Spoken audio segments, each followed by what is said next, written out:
Letmeland podcast with your host, Kapone.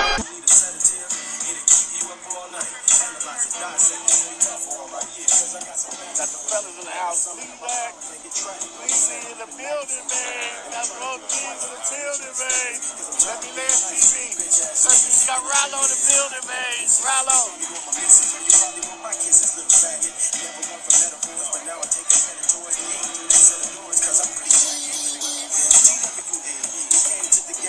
Yeah, man, it's going down. Kapone, man, about to get on stage, man. Letmeland TV. You bet you. Down there, man. We're gonna come down there. I know you need to come through and spit some shit in my booth. Hell yeah. Got to. That shit look dope. But we're in the space. Bandana. What's up with you, fam? Okay, we back on, man. We was ending on the Sir Jinx and Cube thing. I just want to, after I expound, I want everybody to say their last remarks about that topic. Like I said, Jinx is a legend, man. Been knowing for years. Dope ass producer. And if you see when Cube got his star, Jinx, he talked about Sir Jinx. He said Jinx, man, was on me. Jinx, the Alfred Hitchcock of this shit. Basically, Jinx made me Jinx because Jinx is a hard dude. He's like Dr. Dre. He wants perfection. Gotcha. I did music with Jinx. He was always, well, man, you got to do it this way. You got to do it. Shut the fuck up. I was like, so, shut the fuck up, Jinx. You produce. Him and Pockets. I always tell a nigga how to rap. Yeah. You niggas is producers. Some of them niggas is seducers, not a producer, seducers. But, we love Jinx. We love Q, man. Anybody got any last remarks about I personally hope they can get it together because I read in a thing that Jinx was suing Q for $100,000. That's not. So that's nothing. All I know is I remember at a time where my manager was telling me you need to go after this person for money and get it from the labels because they would try to like freeze people's like their dates to release shit. And they had some stuff that we did. And I was like, no, I'm not doing that. You know what I mean? Because the managers always try to go after people because that's where their money's at. So they get a percentage. Yeah. You know what I mean? So you don't know if it's Jinx's manager. You know what I mean? Oh, wow. That's another way to look at it. You right. You get what I'm saying? Because he's thinking, okay, if I go after this dude, I can get my percentage. I get paid. Yeah, lawyers too. Yep, lawyers. Everybody get paid. Yeah. Hey, let me land one time, Kapone. I haven't met Jinx yet, man. You gotta introduce me to him, man. Oh, of course. Jinx is cool dude. Funny dude. It's about that time. Bronson. Huh? Tell me when we were on Bronson that one day. We go over. Right. Me and Jinx got into it over soda, man. I was gonna tear Jinx' ass up. That's my nigga. Yeah, a little bitch. I had to calm him down. I said, "Boo, come on, I'll go buy him his soda so he can chill out." Yeah, I went crazy. Boo, that was my soda, boo. That was my soda. What was it? It was a pineapple soda. It was pineapple. Pineapple soda. You know I drink pineapple, boo. You know I drink pineapple. I said, yep. Got it in Pocket's refrigerator. And this is the hangout spot. You see all these niggas around. Yeah, and Pockets was the last man standing over on Bronson. Oh, Pockets last man standing. They got his ass out of there. Yeah, they finally got him out. But shout out Jinx and Pockets. Black Jinx want to go. I talked to him the other day. He want to do some comedy. Always been a funny dude, man. Man, we used to be outside the club bagging and shit on Big Boy and all that, man. So shout out. Hopefully they'll get it together. I want to speak on that. I want to switch wheels. A topic that I don't know if anybody's been following, but it's dear to me because I love basketball, sports. With Kwame Brown. If people don't know who Kwame Brown is, he's a young kid that was drafted out of high school to the NBA by 7 feet. Jordan picked him up, but he never said nothing for like 20-something years. They've been bullying him, calling him a bust. Stephen A. Smith and Skip says everybody been trying to dog him. So Matt Barnes and I'll give you the backstory and I'll get you abreast. Matt Barnes and Stephen A. and Steven Jackson, Stack 5, they got a podcast. It's called All the Smoke. So they had somebody on there. So they happened to bring up Kwame Brown. They tried to clown him, you know what I'm saying? Talked about him, you know, he was weak or whatever. And he got tired of getting bullied. So he came out, nigga, on fire. He got the internet on fire. Yeah. He got his own fucking YouTube now. He going at everybody that went at him. He killing them niggas. He told Matt Barnes, you little light-skinned bitch, I'll beat your little light-skinned ass. Derek Fisher took your wife. He going at them niggas. It's just like a kid that been bullied all his life and then swing back on the bullies. Oh yeah, I heard him. He said some shit, man. He came back swinging for real. And it seemed like you kept poking at him until you got him there. Like, you know what I mean? You kept poking. You know, at the end of the day, everybody gonna be a man. They gonna respond their own way. You feel me? Man, but now when he responding, they trying to say, oh, he was dangerous and all that. He's sitting in his car. Yeah, he's sitting in his car.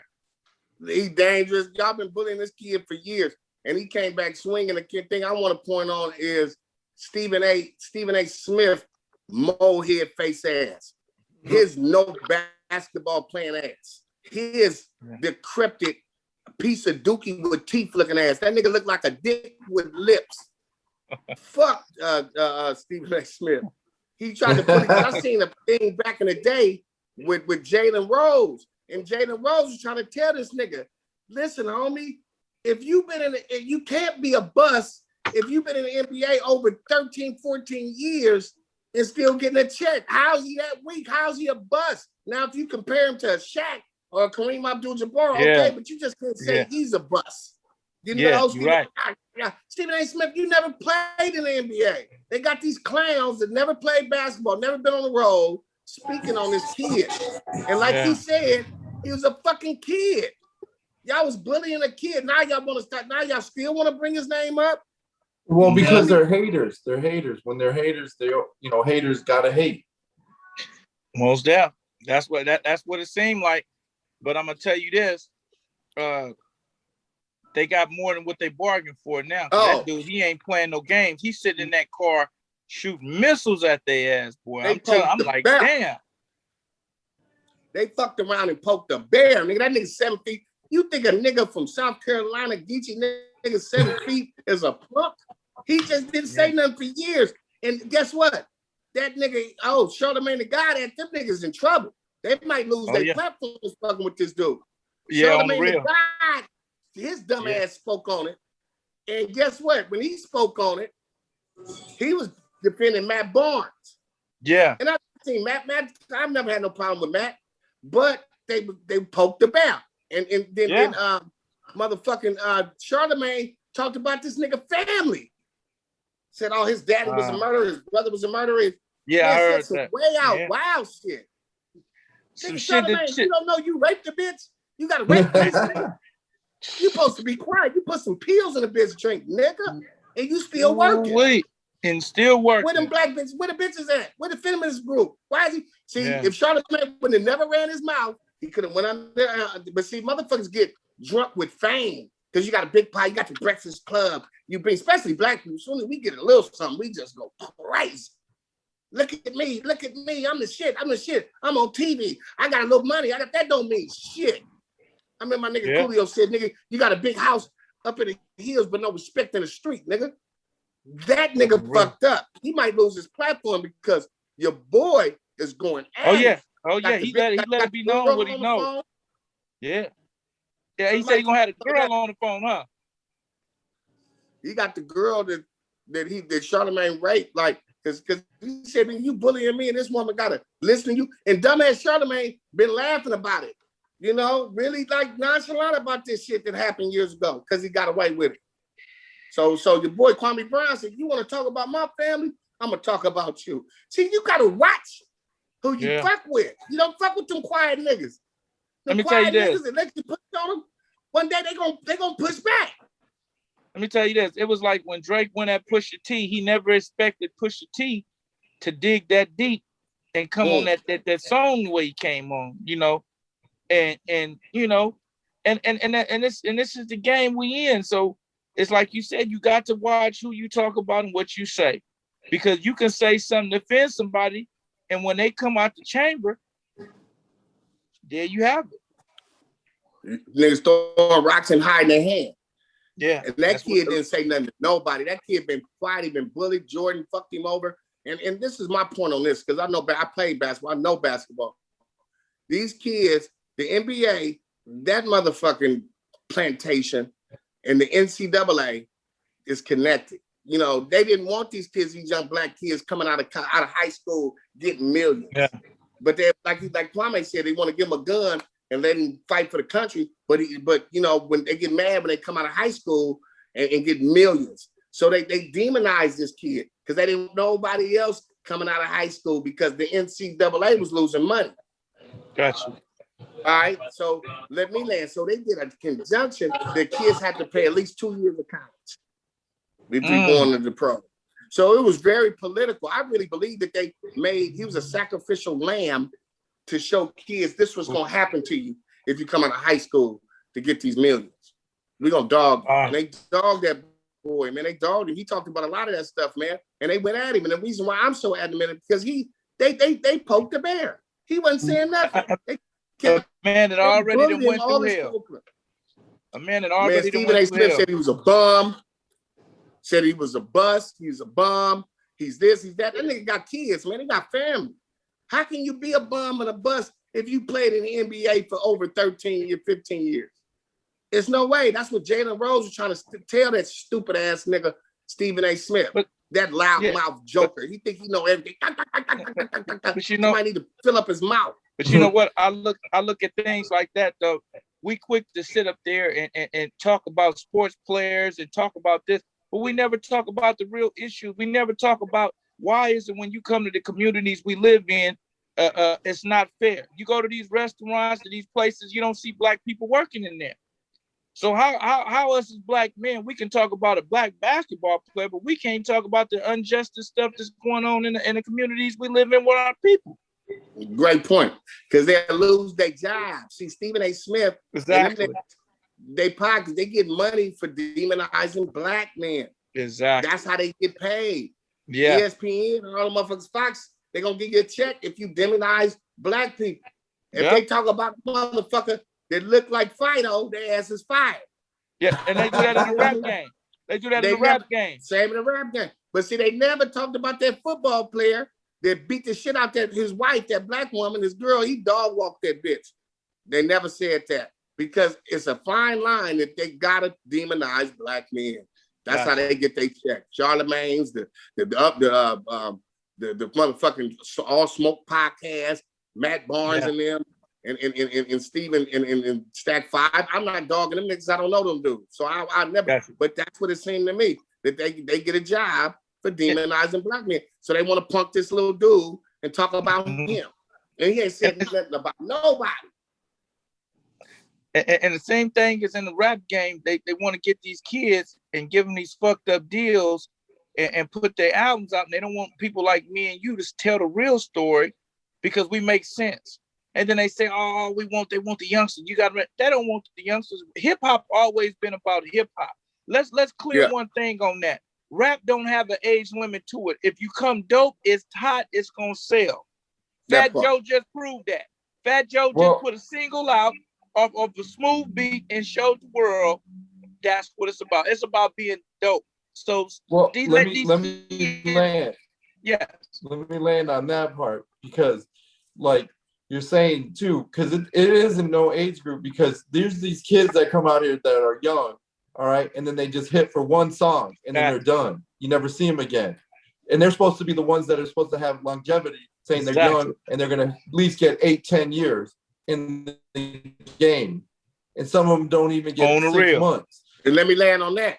And that's the reason they want a young, dumb little kid so they can fuck him over. Yeah. See, we older. We're smarter. We're not going to take that dumb shit. We might not say no dumb shit. The labels are telling these kids, you got to have some beef. Go cross somebody out. Go shoot at that. Who's your op? Listen to fucking Vlad. He has these kids. First thing he talk about is how much jail time they did. What gang they from? Is they mama on crack? You know, have you shot somebody and all that? Have you been shot? That has nothing to do with how dope your music is. So Nothing. that's what They- we didn't got. They're trying to build them as like a character, like so they got some backstory. Yeah, backstory. But a lot of them ain't got that backstory. Exactly. So You know they what I trying mean? to get it though, Fido. That's the problem. So if I ain't got no backstory and I ain't got no, I'm gonna try to get it. So I'm gonna beef with everybody I can beef with till I get killed. I'm gonna run. I'm gonna do some stupid. I'm gonna be on my video with guns. Yep, like they do. No, I know. I see that. I see that all the time in where I'm at. You know what I mean? Like all these young kids, 500 views, and then they go do another video, and it's the same video that they're doing, different song but same song and same fucking guns. So Yeah. and then until they get caught on, so they think if they get caught by the police and it's on the news, they made it. They made it. Yeah. They get that. That's that dumb publicity. And when we was young, we all did it. I'm not here to bash the young niggas, but you gotta have somebody teach these kids. That's why they don't want the older kids. Listen, that's why it's up to us. It's up to us to put out the right music to tell the right story. I be hot when I hear they say, "Oh, it's a young thing now, man. You got to be, man. Listen, somebody got to teach these young dudes. Wait, it's gonna take, huh? Let me land on this one. What about Little John? He was 45 when he made it. Man, proof. 2 Chainz. Proof. You know what I mean? Proof. Yeah, let's go. If Biggie was alive, he would still be putting out albums today. And how would he? How would he be? Biggie be about 48, 47, 48. 52, right? Yeah. Yeah. You know what I'm saying? It don't have no age. I think he was born in 71, wasn't he? I think he would so. be, Yep, it was 71. He would be 49. He would be 48, 49, like you said. And let me tell you this. You know what? You're right. He'll be younger because Pac was born in 71. I think Biggie was born in 72. Okay. Well, but even to say, if those dudes was alive today, they would still be putting out albums. Yeah, but see, the thing about it is, that's why you have a program director that programs people. You have labels that make sure there are, you know what I'm saying, it's controlled, you know, because if it wasn't, all I hear all day, the fans say, man, where's that 90 music at? That 90s, early 2000, from 9, you know, that 90s to early 2000.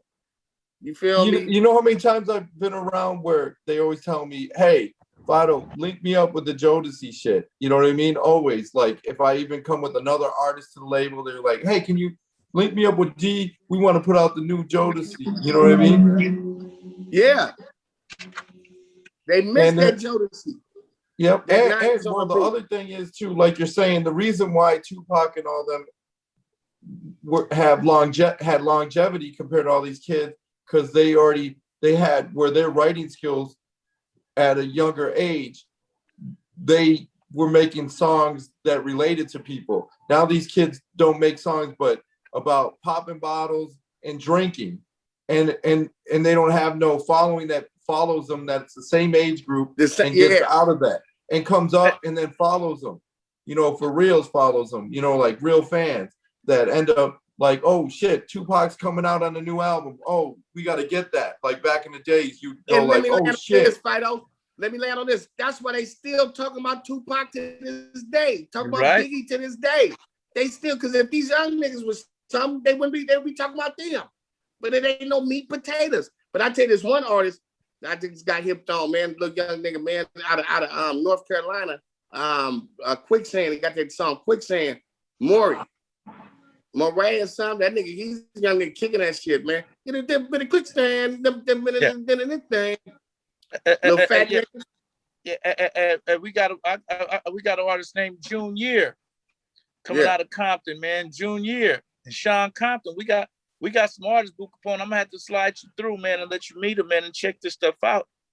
Listen, it's a difference between an artist and a rapper. The day you have rappers, we were already talking about that. Boo Kapone, me and you are artists, right? Yeah. You feel me? It's a big difference. So artists have to teach the rappers. So it don't have no age limit on the artist, because Nas just came out and shit went straight to the roof. So I'm gonna tell you that it's really basically Come on, let me homie. land on this one. It's basically the way that it's supposed to be. I remember when I was younger, they used to say, you're a rapper. I said, no, I'm an MC. Because MC is supposed to move the crowd and, you know, be a performer, you know, and a rapper is some guy that was on the side of the street with a hat and collecting change. You're right. You know, master of ceremony. Yep. And that's what it is. Controller. Like microphone controller. Yep, and that's what it is. So you're an artist and you're an MC. Because back in the day, when you were known as an artist, you were MC. You were like not like MC light. You know what I mean? You weren't rapper light. You know what I mean? Yeah. Got you. Like MC Shan. MC Shan. Yeah, MC Shan. You know what I mean? Shan. Because that's the way it was back then. You know what I mean? Like that's why they became. That's why artists stayed along, because now these kids just think about just making any noise and thinking, okay, that's hot. And now that record blows up for that minute. They have no song structures, no nothing now. And it's like, and they're always thinking that they're reinventing the format, but the format's been there. You know what I mean? And if you can't get the format right. Let me land on this to make a good point. I just don't want to dog, because there's some young kids out there dope. My son Aaron is dope as fuck. He gonna get it together. Your son Aaron, I like Lil Baby. I like the baby. I like Lil Baby. I know. Aaron is hot. Mozzie. What's that other kid? Roddy Ricch spitting some shit. You know what I'm talking about? J. Cole. You know, so it's some spitters out there. My nephew and my little group I got here. You know, my nephew, your boy, and then my Spanish kid downstairs. They're fucking sick. My Spanish kid downstairs, AR, off the chain. I'm about to take this shit to another level. For spinners. New York was always known for lyrics. They had the lyrics, bro. We got some lyrical niggas on the West Coast, but wasn't getting a lot of shine. But New York was known for lyrics. You know what I'm saying? And it came from the Mecca of New York, so you got to respect where it came from. Gotcha. You know what I'm talking about? So when that East Coast, West Coast, the funniest thing is laughing at it. Hey, the funniest thing is I grew up in the 80s, late 70s, 80s, in Northern California. So like the way I was raised, I'm a New Yorker, but I used to go back every summer. You know what I mean? And that's how I ended up. Like back then, we used to do house parties up in Northern California. And then my brother was a DJ, you know, started like at 10 years old. We used to be drinking, you know what I mean? Yeah. And stuff like that. And well, we were building our characters as younger back in Northern California, because I remember like hanging out and like we would do crazy shit because that's the way life was up in Northern California, you know, like there was gang banging back then, you know, and it's like back then I thought I was in that crazy head, like I ain't gonna live to 18, so I might as well live it up right now. Yeah. And I damn made it to 50. I'm like, what the fuck? I thought I was, you know what I mean? I went against my own odds. Went against your own odds, but I know, nigga, remember we was back to back, dude. When exactly. We was at the motherfucking Saddle Ranch. Yep, exactly. And them niggas came. We were doing basically we were East and West Coast together. Yeah, East and West Coast. I got the east side of the building. You got the west side of the building.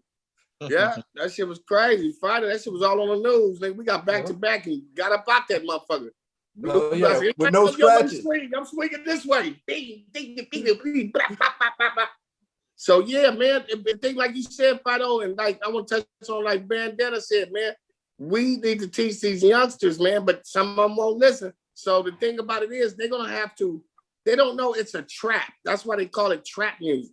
Well, do you want to know the other reason why these kids aren't really as successful or anything? Is because they're all before. Remember when you were around, you had a crew. You know what I mean? And then when I was around, we had a crew, and we had someone that made the beats, like my brother. And then me and my boy, we rhyme. You know what I mean? Or we'd be up on the MC in his party while he's DJing.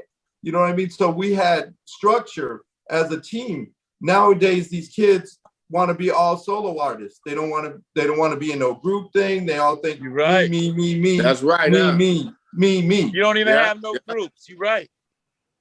Me. Talk about that bandana because it's crazy. I'm on bandana expander because we were talking That's about. why I got my little group. I'm about to put out this little group. They're gonna be dope. I got a Spanish kid, my nephew, and a mulatto kid. You know what I mean? So it's gonna be hot. Because that's crazy, man. You think about it, it ain't really no groups. No groups. And that's what I'm trying to tell you. And I've been telling these kids for a while, and they all don't know how to get along with each other, even on the streets. Then we had gangs. We had gangs like where I was at. I had Norteños live down the street. I had Crips down the street. I had Blood. It's like when you were walking, you had to like make sure what am I in the right neighborhood? What color am I wearing? You know, shit like that. You know, and these kids nowadays, they don't have that. They're all over the place. They're like they got their little. They're on the internet. They on the internet. They on the internet. Yeah, that too. They're on the internet and Xbox and PlayStation. Listen, and you they could become go to Xbox, PlayStation gangsters. Listen, you can go to Uber Eats and they'll Uber your food to you. We used to have to walk to the goddamn hamburger stand, homie. Hell yeah, I remember. Listen, I remember walking. Yeah, being from Compton. Yeah, and back in the day, because you know I did some MCA, DJ called them niggas. Back then, niggas would speak about where they was from subliminally. Just because now niggas just got their gangs all up, man. Gangs didn't go for that shit. You can bring cameras in our hood. You couldn't put the man. Listen, on you was uncomfortable. You wouldn't even speak on the camera because you know what was gonna happen to you. Yeah. How about this? You seen what happened to the last nigga that they didn't have pictures. You wouldn't even want your picture taken by somebody in the hood. Exactly. If you really wasn't from the hood. You know, exactly. That's why I tell people they speak on things that happen in the street on the internet. These problems. As soon as you get into a problem, they run to the internet, and then it's like that. It wasn't that back then. You ran to a big homie or somebody, and they made some phone calls, and you and whoever had the problem with had to come to some kind of understanding, and that's how shit got squashed. Yeah. You feel me? You put it on the internet, it's forever. These dudes are people on the internet and won't ever want to see each other, never want to see each other in life. How about this? How about this? Like you were talking about Mozzie earlier, and then I forgot the other cat from Sacramento too. Lavish D. Lavish D. Lavish D. And so they're going at it against each other and talking about real fucking crimes. Yeah. You know what I mean? Like people didn't real murders, real deaths. That they did. That not happen back when we was getting down. Not that they talked about the guy down the block. Let me tell you this. That started, I think, in this generation of rap with that type of telling those type of stories. That's what made them two dudes blow up. Yeah. You feel me? But the problem is like sometimes you don't want to give out all the information out of your hand. Like I was always taught, because I'm Sicilian, like don't talk about your shit. You know what I mean? Don't talk about what you did. Talk about what someone else did so that you don't look like it was you. You talk in a third person. Exactly. You don't talk in a first person. That's what MCA used to do. MCA. Q. Yep. You know what I mean? It could be your story, but you got to make it look like it's the story of the book you're telling. You know what I mean? Not exactly you. Because guess what? They got something called the RICO Acts on these niggas. Yep, exactly. I remember, I know that for a fact that Mozzie cannot even mention Lavish. Lavish D can't even mention Mozzie on a fucking record, or you go straight to fucking jail. That's crazy. And the thing about them two dudes, man, and I'm not a get along gang ass nigga, but they two dope ass rappers from the same. Yep. Man, if they get together, man, that'd be some dope ass music. Because both them, I like both them niggas. Mozzie off the chain. I like Lavish D. I like what he do. If them two dudes, they're gonna be on fire. Sebo, all them niggas. Sebo's hot too. Sebo's my boy G's cousin. Cause I lived in Sacramento for a minute too. Cause I got in trouble because I lived in the Bay Area. So my dad shipped me out to the Sacramento area. And then I was like, so I know a lot of people because I did. Getting kicked out of school. Album. Sebo, my nigga. AP9, shout out to the whole West Coast Mafia. I did a Sebo album, Life is a Rider. Me, Young Me. Shout out to my nigga Speedy. I think Speedy back locked up. King Speed. Jamal, my nigga Lil Daddy, he locked up from 20. Shout out to Lil Daddy. We did Who Banging. It's called Who Banging on Sebo's album. And I had never met Sebo, was a fan, and I was a fan, and AP9 hooked it up. Mike Mosley did the beat, you know what I'm saying? So these dudes are good dudes, man. It's just I want to give out a shout out to my boy G-Ball. My boy DJ G. That's Sebo's cousin. That's my boy. Love you. Yeah. Me and Sebo got in. It was a good record. It's on his Life is a Rider record. We're Bandana. Did we lose him? Bandana. Y'all want to go? You want to go another 30? We got about 5 more minutes. You want to go another 30? Whatever you want to do. Okay, we're gonna see if we can get Bandana back. We got about 3 more minutes. We're gonna take another break.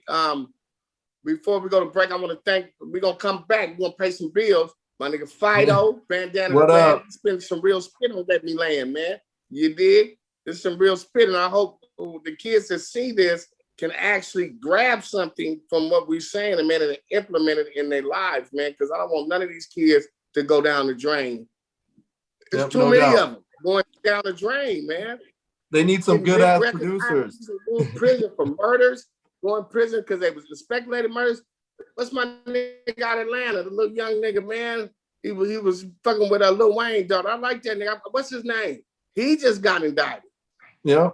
All I know is we got to pay these bills. So tell them how we do it, boo, with Let Me Land. Yeah, Let Me Land. Pay some bills. We're going to be back. We're going to get Bandana the Ragg back in. Yeah, we'll be back in about 5-10 minutes. We got to pay these bills. We're going to chop it up to the last quarter. Most def. Let me land. Hey. My nigga Bandana, man. I love y'all, brothers. Listen, man, we're going to come back, do another 30. We're going to chop up. I want everybody to say what they got going. You know what I'm saying? This the free fly. Second last part of Let Me Land. I appreciate y'all brothers come on the Zoom, man. Most my nigga Gasoline TV Firebomb. Nothing but love, Kapone. You already know. Gasoline TV and F-Bomb. Come on, man. You know you fam, homie. We family, Boo Kapone. You know I fuck with you the long way. Nothing but love for you, man. You know that, man. We're gonna talk about it, man. We're gonna pay some bills. We're gonna get back. We're gonna come home. We're gonna take a little quick break, man. For sure. Love y'all brothers. We'll be back. All right.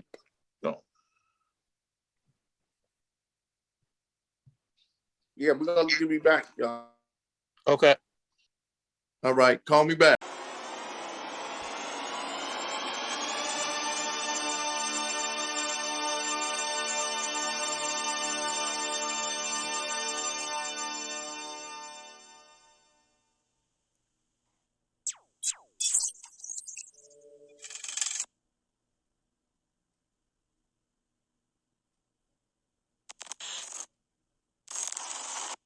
Shout out to my nigga Big Percy, man. That's my guy. I fuck with Percy. That's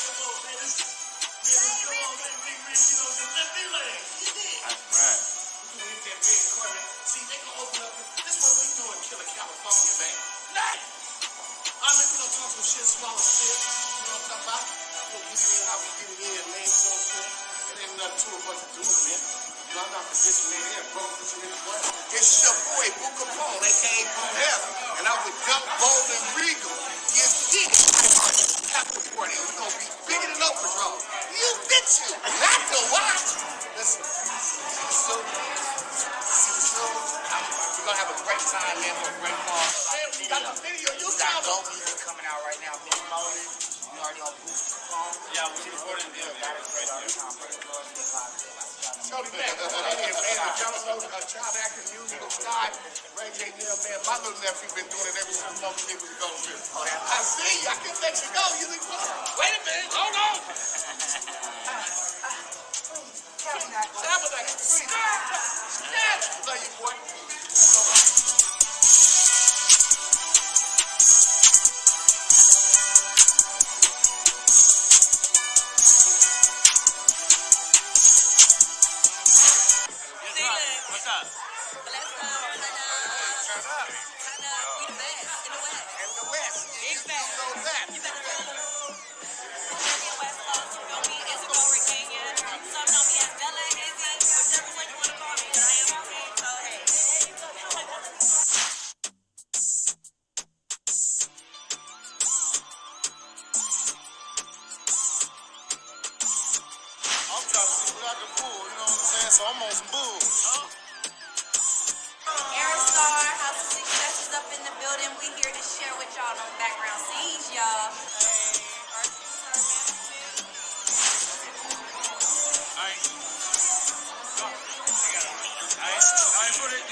It's your boy Boo Kapone, Boo Hef, Boo Gotti, Boo Pop, Boo Ferrigno, Boo Kelly,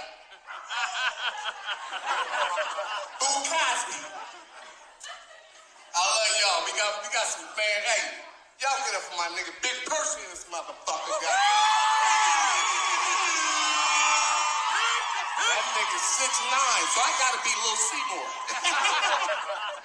I love y'all, man. Y'all give it up for the Real Housewives of Section 8. I love y'all. This mic smell like shit. This mic need a microphone Listerine check. Have you ever talked to a nigga breath stinks so bad he make your breath stink?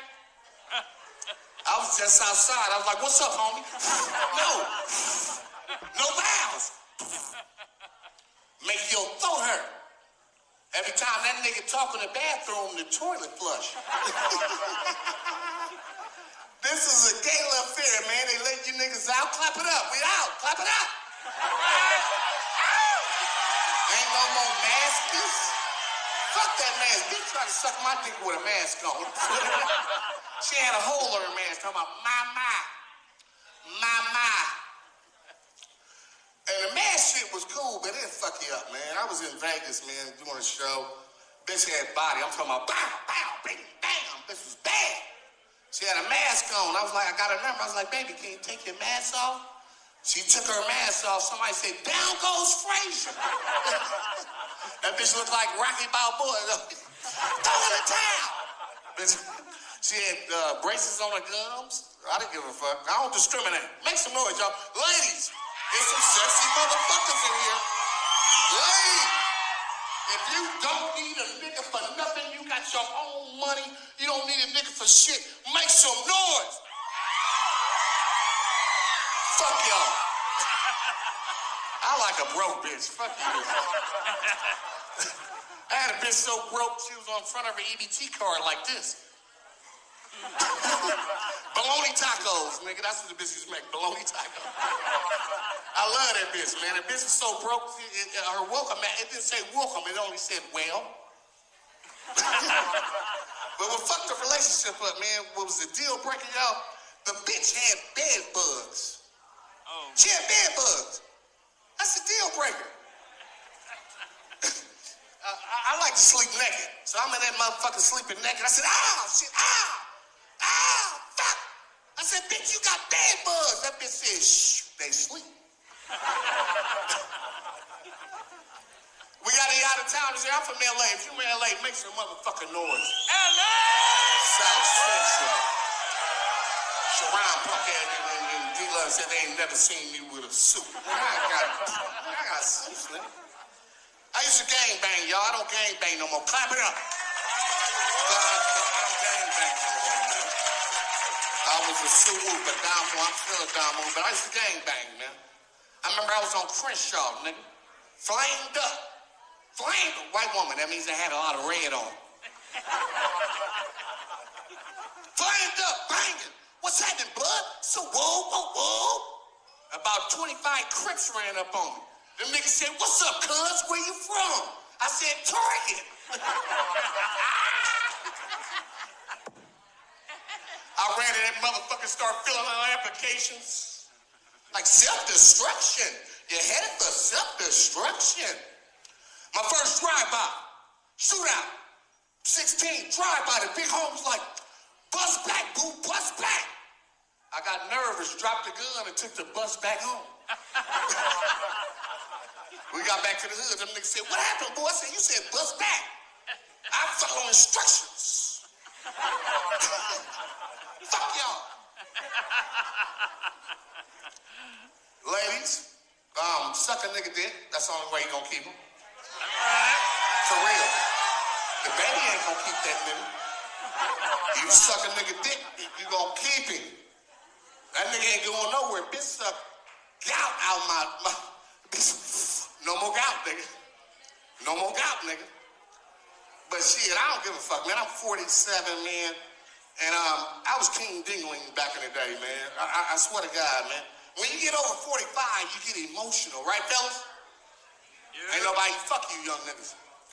You get emotional. When you get over 45, I'm the rat, bitch. I mean, that bitch, get to the chopper. Bitch, I came out that room, the homies like, boo, you was killing that shit. You had that bitch screaming, she was hollering. I said, nigga, that was me. Fuck it, you know what I'm talking about? Anybody took the vaccination? Who took the vaccination? Hell no! Some of you niggas took an assassination. Laid on your stomach and said, shoot your shot. Bust both of them. I'm not taking no fucking vaccination. Fuck y'all. I'm going to Alvarado. I'm going to get a DTG downtown gangster crackhead. And I'm going to get his car. I'm going to get out of here with this, y'all. Man, the iHeart after party. Let him play. Okay. Kapone is the greatest thing since Robin Harris. Yeah, heard? Let me tell you something. Out of all the testimonies, it ain't the $50,000 custom-made movie with the glasses. You see everything moving. It ain't just like that's the King or Black Moses. It's not the Dos Equis most interesting thing. And it's Jesus.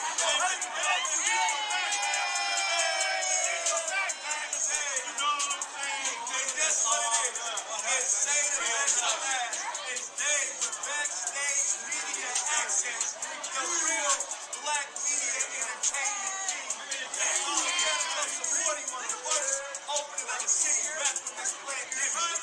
We ain't about none of that red carpet. Shout out to he came to support him. The best testimony of all of this.